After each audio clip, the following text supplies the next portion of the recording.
This is an analysis of the Volkswagen of America case study by Group 2. CIO of VWoA, Jon Chapman, received a lot of pushback from the members of the executive leadership team regarding the newly developed process for prioritizing IT projects, despite the fact they had agreed to the process. Between the years of 1992 and 2002, funding focus was on marketing the VW and Audi brands. This led to the outsourcing of IT services to Barlow Systems for 10 years. Getis USA was created by VWAG to assume the responsibilities of the Barlow Systems upon completion of the outsourcing contract. The new process called for 3 phases: calling for projects, which also included communicating the process of project approval and identifying dependencies between the projects, formal project requests from business units, and transforming business unit requests into enterprise goal portfolios. So the key issue identified is how could Volkswagen of America alter its current view of IT infrastructure to ensure prioritization of IT projects better meets the needs of each business unit. They could make the case to VWAG for the allocation of more IT funds for IT projects. They could redefine the criteria for project approval by redistributing the value of a project so that individual level projects could compete with enterprise level projects, or they could deconstruct some of the enterprise projects to allow phases of the project to stand on their own for evaluation. Many projects did not make the cut because while they did provide stability to the business infrastructure, stabilizing the business infrastructure was moderately valued. Matulovich should have first made the case to VWAG that stabilizing the business infrastructure was more important than one of the top 2 ranking enterprise goals. Then he should have created an avenue for which outlier projects could be approved. This would have allowed enterprise-level projects to be unfettered by individual projects attaching themselves in order to gain approval. This would have also naturally eliminated some of the individual IT projects that would only gain approval if attached to an enterprise project. The result would have been a more evenly distributed view of the IT infrastructure. Instead of viewing IT infrastructure as simply a utility or a dependency, it would have been viewed as an enabler of business. There are several key facts here that pertain to this particular section. Number one, the IT budget was too small for all the projects to get funding. Successive waves of outsourcing had diminished in-house capabilities. In 1992, all the IT functions had been outsourced, and the internal staff had been reduced to a level that they couldn't even manage their own IT contracts. In 99, they formed an internal insourcing IT solution for all the different business groups called Getis USA. And once again, that stripped the internal IT talent from the business.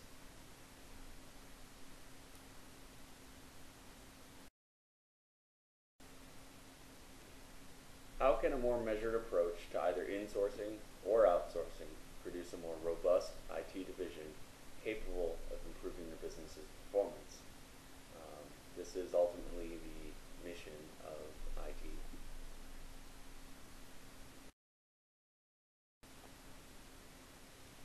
I'm going to quickly discuss 3 potential courses of action that we've outlined to address the key issue on the previous slide. One is to ensure that institutional knowledge remains in the group by prioritizing staffing in IT. Secondly, we can consider moving to a co-sourcing model with Getis USA. And finally, it's necessary to sort out IT processes internally before outsourcing them. And now for our recommended course of action. We're actually recommending a combination of all 3 courses of action with an emphasis on moving to the co-sourcing arrangement. And the reason that we have a combination approach here is that by moving to the co-sourcing arrangement, it necessitates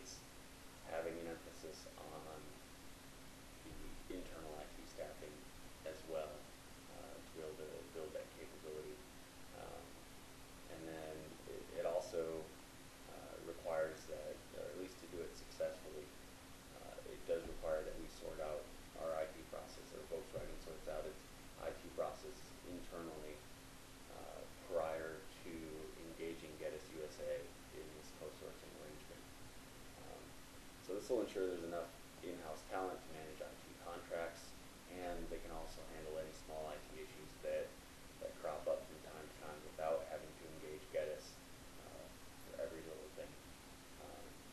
And the other really big issue, I think, here is that previously with outsourcing or insourcing all the elements, if that sourcing agency should happen to fail, you have no continuity.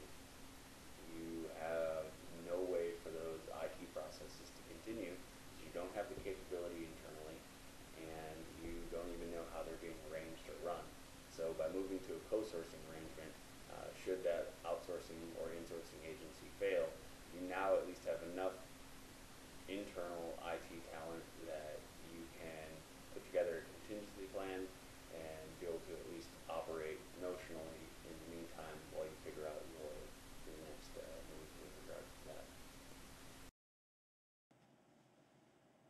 In this section of the paper, we will look at facts dealing with governance of IT projects at Volkswagen of America. We have found 3 facts that deal with this issue. The first fact is that governance of IT projects was a major point of failure for Volkswagen of America prior to Dr. Uwe Matalovic joining the company. The second fact is that the retention of knowledgeable IT personnel was very low for Volkswagen of America. And the last fact is the budget for IT projects is determined by Volkswagen AG, the parent company of Volkswagen of America. These 3 facts lead to a key issue asking, how can Volkswagen of America manage and fund IT projects that are of high priority with a limited set budget for Volkswagen AG? This issue led to 2 potential course of actions. The first, strengthen the business process, technology, and organization group at Volkswagen of America. And the second course of action would be creating a new structure of governance for both IT personnel and IT projects.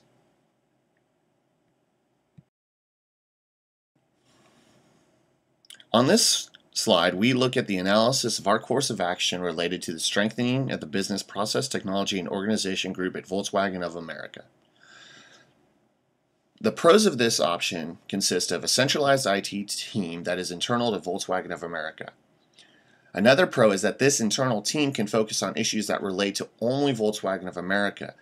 They won't be pulled away from dealing with issues at Volkswagen of America to dealing with issues at Volkswagen AG. They are completely subsidized internal IT team for Volkswagen of America. The last pro of this option is it allows for the retention of skilled workers with expert knowledge of VWoA's infrastructure and system. This is extremely important information that the company needs to retain and not lose to either vendors, outside suppliers, or by moving of people around the company. However, this analysis also has cons included with it. The increased cost due to additional employees for the BPTO team. As people come into the company, the cost of that team is going to increase.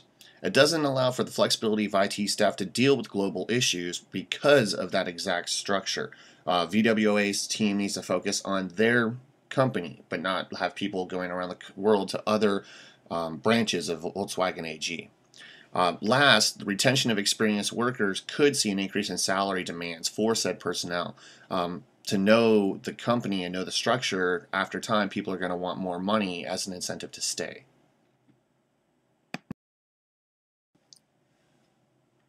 On this slide, we look at the analysis of creating a new structure of governance for both the IT personnel and IT projects.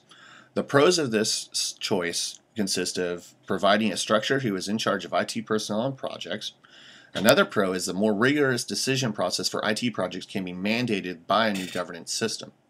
Additionally, an increased governance can allow for creation of data silos to save the day-to-day knowledge that may be lost when employees leave Volkswagen. The last pro would be a new governance structure can better define budgetary needs to VWAG and better argue for increases in budgetary funds. Now, the cons consist of a new structure may create a change of leadership, which may affect current employee status or position, and that may lead to unhappy employees. Another con is that projects may be discarded that are of high importance but are not beneficial to people in the governance structure. People may not see that a project for another department is important, and they may not vote for it, so that creates an issue. Another con is that the increased governance can be perceived as having too much oversight from management on the workers. Workers don't like to have management in their business. They like to report to management, but they don't want them over their shoulders. Last, the Volkswagen AG may not honor any requests that come from the new governance structure at Volkswagen of America.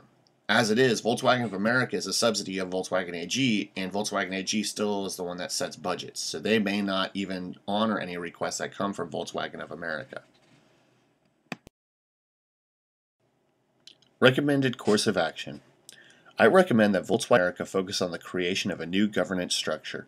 As stated on page 73 in the text, Information Systems Management and Practice, IT governance can be defined as the assignment of decision rights and the accountability framework to encourage desirable behavior in the use of IT.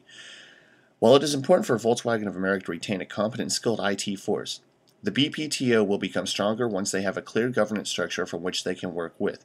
As it currently stands, the BPTO is charged with the role of firefighter as they have dealt with a portfolio of challenge projects. However, as in the case, the question arises, what are the important projects to focus on? This is a question that can result in much circular thinking. A system needs to be put into place that will allow the BPTO to make educated decisions. Again, my argument is that if a new systems of government is put into place, these systems will slowly come into existence on their own and will actually allow for a better understanding of the system in place at Volkswagen of America. Volkswagen of America has to work with Volkswagen AG to get increased budgetary spending. If they can show that they are governing their IT projects at a high rate of success, they are more likely to receive the additional funding that is needed. Hi, this is Michelle, and I will talk about the Volkswagen case. The key issue I will address is how can you take a strategic global project and account for it in the newly revised IT priority methodology for the Volkswagen of America IT budget.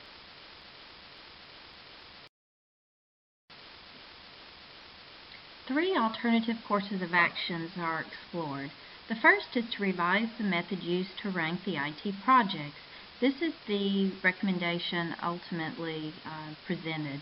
The second is to allocate a percentage across all the 5 enterprise goal areas. And the third is to suggest to the corporate company that they should fund all projects that are purely of a strategic global methodology.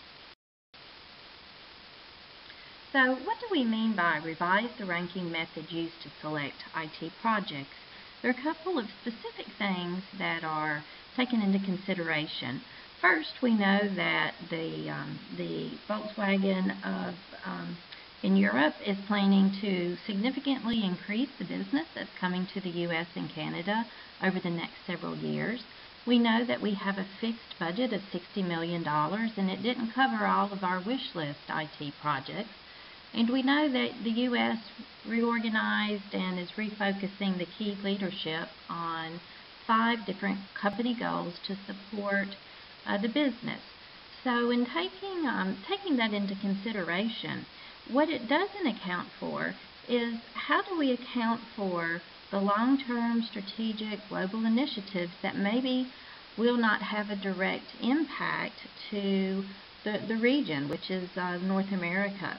So in thinking about short-term versus long-term, this is really about recommending a dimension of including the global strategy projects, such as the supply flow project, in the ranking and saying, okay, we know that to be successful as a global company long-term, we need to include this added dimension. So in doing that, if we first identify a global project and we add some factor that makes it bubble to the top of the ranking, maybe it doesn't need to be at the top, but it does need to have some representation over and above the local initiatives. And to accomplish that, the McKinsey study referenced in our textbook talks about proper sequencing and the timing of the project. So if we also include a dimension in the ranking to say this project goes before that project and would help us to plan over a long term, which is 3 to 5 years, I believe that the long-term benefits are good. And the impact is that the methodology used to rank and prioritize IT projects, it stays where it is. But we add this additional visibility for global projects, and we formalize the process used to say this project needs to go before that project, and maybe we don't do that project this year, but it's a next year, 2, 3, 4 year project. Helps us create that planning. So that is the recommendation and how to improve the method for ranking the IT projects. Thank you.